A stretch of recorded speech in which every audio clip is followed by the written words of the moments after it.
Hi, I'm Joe Scott, President and CEO of Jersey City Medical Center. I'm here today with Dr. Alex Visco, the Director of the Spine and Sports Health Center. One of his locations is at Jersey City Medical Center. We'll be right back.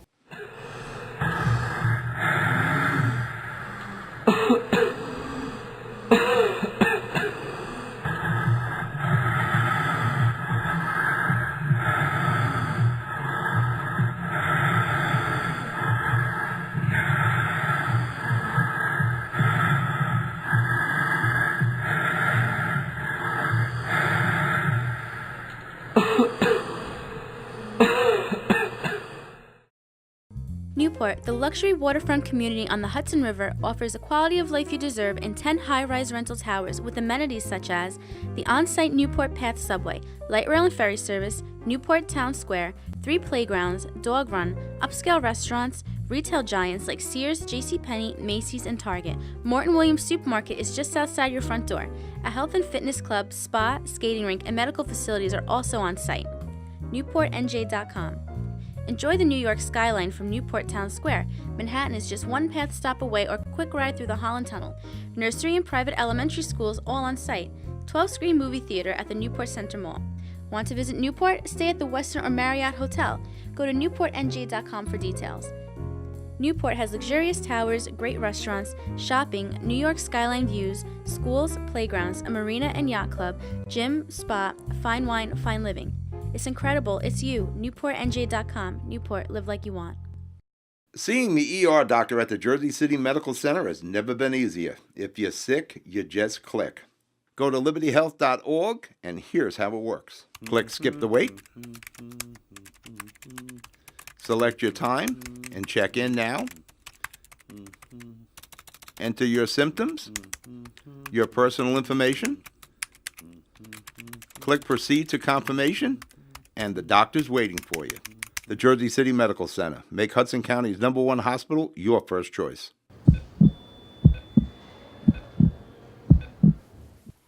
Hi, welcome back. Joe Scott, the President and CEO of Jersey City Medical Center, here for the Medical Center Show. We're here today with Dr. Alex Visco, who is our Director of the Spine and Sports Health Center at Jersey City Medical Center.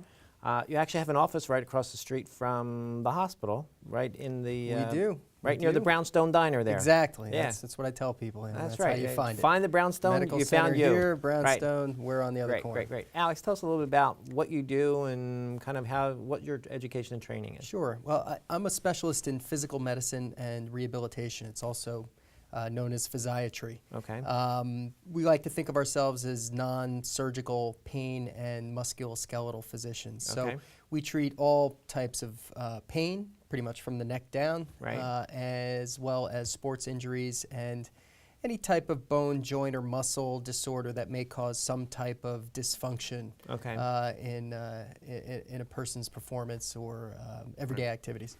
Now, how do you get trained? Is your background internal medicine, or it's a separate residency. So what we do is after medical school, we do a year internship, typically in medicine or surgery. Right. And then we go on to our 3-year physical medicine and rehab so it's residency. Specifically around physical medicine and rehab for 3 years. Correct. Wow, that's pretty intensive. Yeah. So you talked a little bit about some of the things that you do. You obviously treat pain. And you try to do that because you're not a surgeon. You do that kind of without having to have surgery. Correct. Right? So tell us a little bit about what do you typically see in your office, like with people with pain? We see a lot of neck and back pain. Okay. We also see a lot of joint pain as well, shoulders, knees. Right. We, through a range of treatments that aren't surgical, try and get patients better without surgery. Right. There are some cases where patients need surgery, but we're able to identify those in a fairly short period of time. Wow. And the vast majority of our patients never go on to have surgery. So what are some of the techniques that you might use that are not surgical with somebody with like neck pain? Somebody with neck pain, the first thing we would do is interview the patient and do a comprehensive physical examination. So really talk to them to figure out what the heck's going on there. You really got to sort of spend time with the patient, really examine them very, very well, because all shoulder pain is not the same. All neck pain is not the same. Right. It depends on where we think the pain is coming from. Okay. So there are a number of structures in the neck that can cause pain if there's some pathology there. Right. And only through an interview and an examination and some imaging perhaps or other diagnostic studies, we're able to get to the crux of where the pain is coming from. Okay. And then we have a number of treatments. We use physical treatments such as physical therapy, and we use medicine, medications, Right. or if the situation requires, we can do targeted injections Okay. or nerve blocks. Right. A number of minimally invasive procedures available for a variety of types of neck pain. Okay.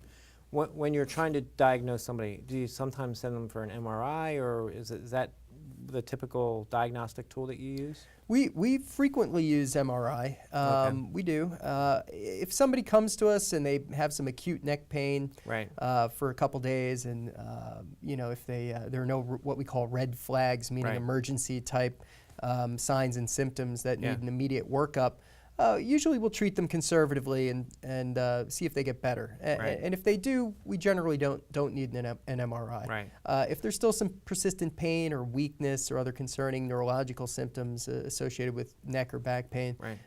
we may get an MRI sooner rather than later. So, I think one of the biggest questions I often get from people, because a lot of people end up with back pain, they go to a surgeon and they want to operate right away. That's probably not the best thing to do, right? I mean...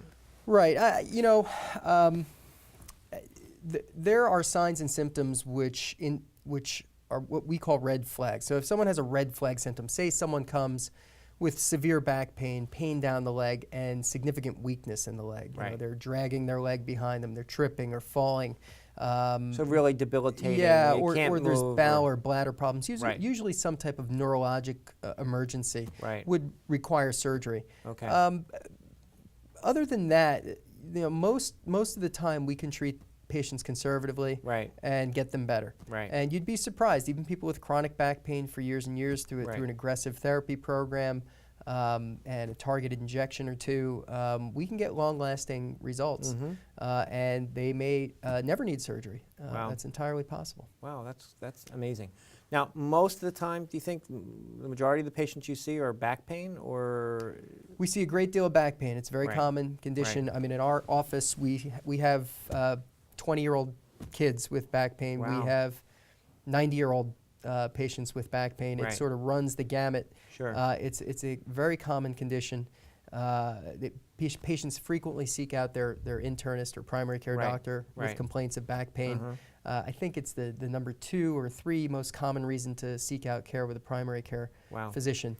And where we step in is we're able to take that workload off the busy primary care doctor Right. who may not have the time or the resources available to them to really do an extensive evaluation and workup Right. of these patients with spinal pain. Well, it's interesting you say that, because I think the most important thing is that you really you're like the detective, really trying to figure out what goes on here, and then to use whatever minimally invasive procedures you can use to help alleviate whatever that pain is. That's exactly right.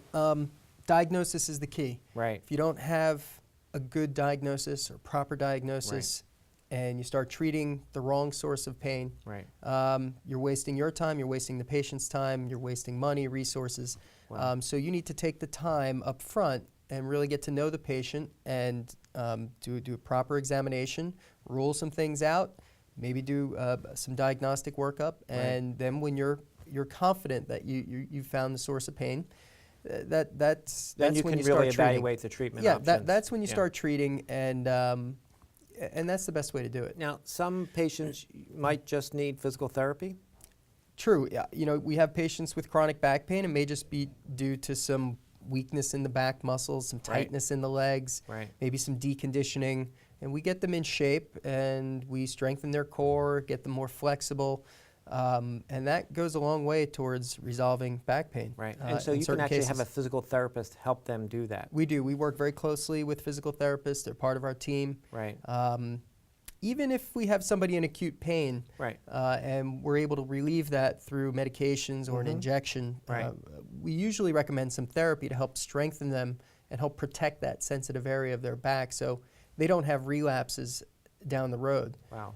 That's So, the best defense. That's a really good point, and I think it's something we kind of want to touch on a little bit. So the fact that if you're out of shape maybe in certain parts of your body, or like your core isn't strong enough, that could be the cause of some of the back pain, and it could not necessarily be the cause, but it can sort of make you. Great.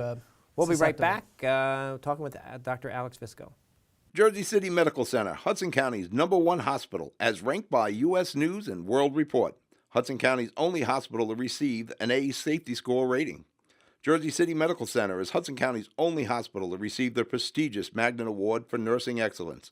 Make the #1 hospital in Hudson County your first choice for quality health care. Jersey City Medical Center. Visit us on the web at libertyhealth.org. Jersey City Medical Center, Hudson County's #1 hospital, as ranked by the U.S. News and World Report. Why? Because of its patient care, not its bottom line. Jersey City Medical Center, for patients, not for profit. The Jersey City Medical Center accepts all patients and most insurance. At the Jersey City Medical Center, your health is our concern, not our bottom line. Make Hudson County's #1 hospital your first choice. The Jersey City Medical Center, for patients, not for profit. Visit us on the web at libertyhealth.org.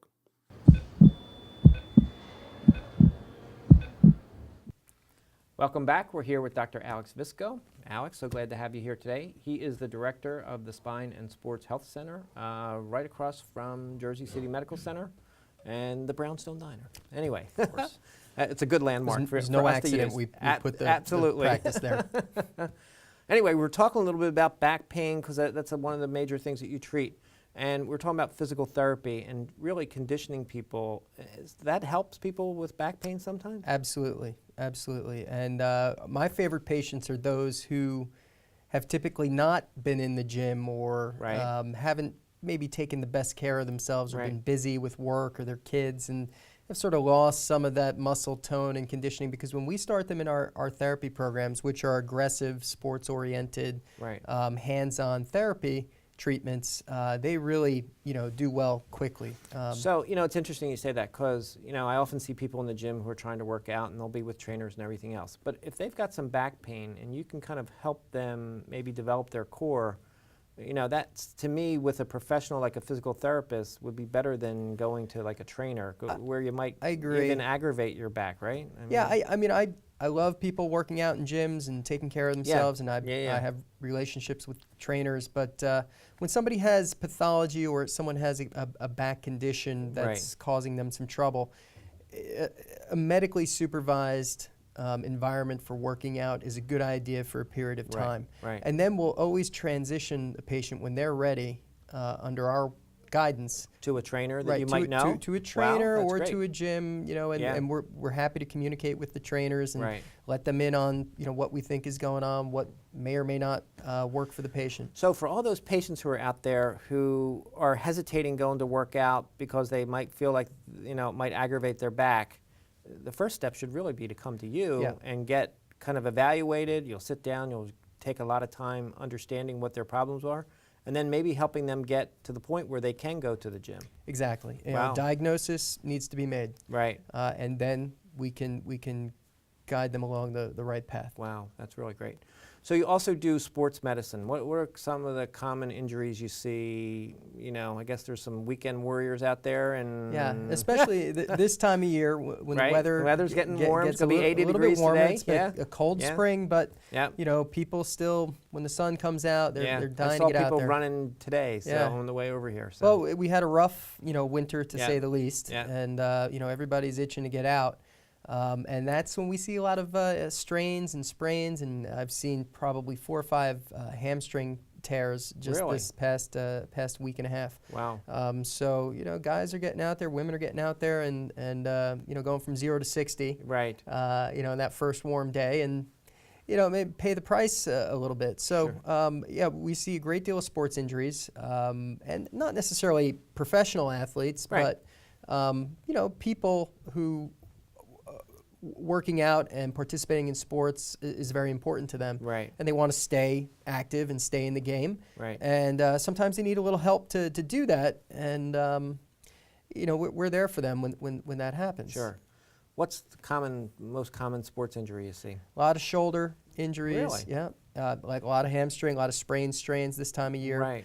And then some chronic knee issues, and we see a lot of runners. Right. And, we'll see kids, in their teens with sports injuries, and we'll see 70-year-olds with sports Right. injuries. Right. This is not like our grandparents, who maybe weren't, kind of were around the house or Right. play around the golf every now and then, but really weren't active all week long. I mean, this generation, and even some of middle-aged patients, stay Right. active and play sports. They're in leagues, and Right. and we see quite a bit of injuries in these folks, and Wow. most of the time we can rehab them, get the inflammation and pain under control, and give them a course of rehab Right. and physical therapy, and get them back up and running as soon as possible. So I was a runner for many, many years, and about 5 years ago I stopped because I was like, oh, this is going to kill my knees, and I could feel, after I would run, I could feel the knee pain. Well, what would you typically tell someone? I mean, I use other types of aerobic exercise just so I don't pound my knees anymore, but I think one of the biggest, now running outdoors is a very strenuous activity. Right. It's very strenuous on the knees, especially, and on Okay. the spine. Right. I think the biggest mistake some recreational runners make is that all they do is run. Right. Maybe they run or just do aerobic training, and they're really not cross-training. They're really not strengthening the muscles in see. the legs, the quadriceps, and working on balance and flexibility. Right. They just kind of run and run and run, and maybe go for more distance or better times. Sure. And then, little things start to break down. And when we see these patients, oftentimes, we try and get them stronger with a strengthening program in our sports therapy programs, and get them back out there in such a way that they're better protected. Oh, okay. So that's very interesting because I didn't realize that. So maybe just getting your leg muscles to be more of ability to take some of that pressure off of your knees, that might even help? Yeah, running in and of itself is not sufficient to create good, strong lower Right. extremities. Right. So you really need that other kind of physical you therapy really need to do evaluation a and- cross-training program. do a in cross-training our program. opinion. It's your Wow, that's- best defense against All right, so knee I'm gonna pain. have to take your, I'm Yeah. going to have to take your Well, advice. you have to come in for an So evaluation. you have to come first. in for an evaluation. Well, you're certainly close enough to the medical Yeah, center, right across by the the street. Brownstone That's Diner. great.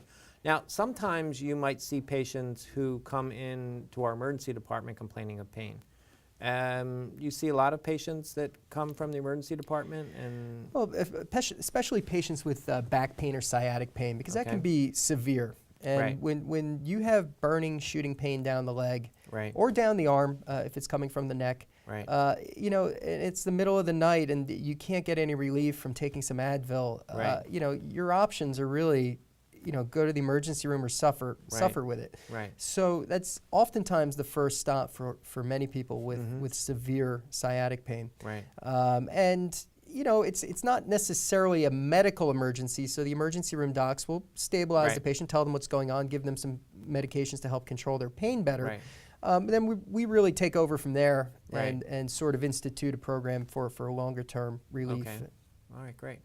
And so patients then go to the ER, and then they can very easily make an appointment with you within the next couple of days? Absolutely.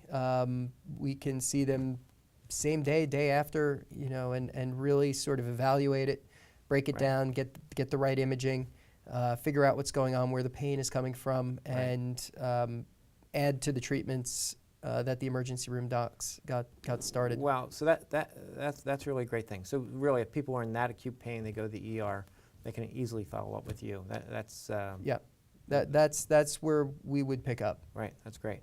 We'll be right back with Dr. Alex Visco. It takes more than a state-of-the-art medical facility to make a great hospital. It takes a team of dedicated medical professionals. That's the Jersey City Medical Center, Hudson County's #1 hospital.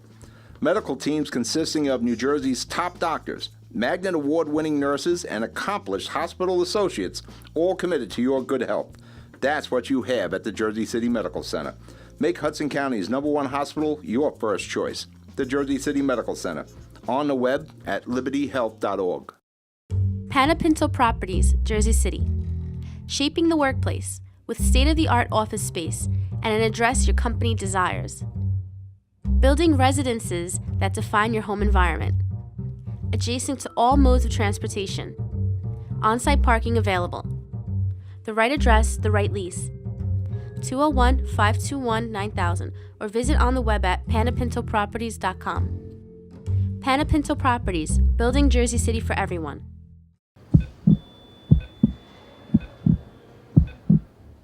We're back with Dr. Alex Visco. Alex, we were talking a little bit about some of the training and some of the sports injuries that you see. Tell us about kids.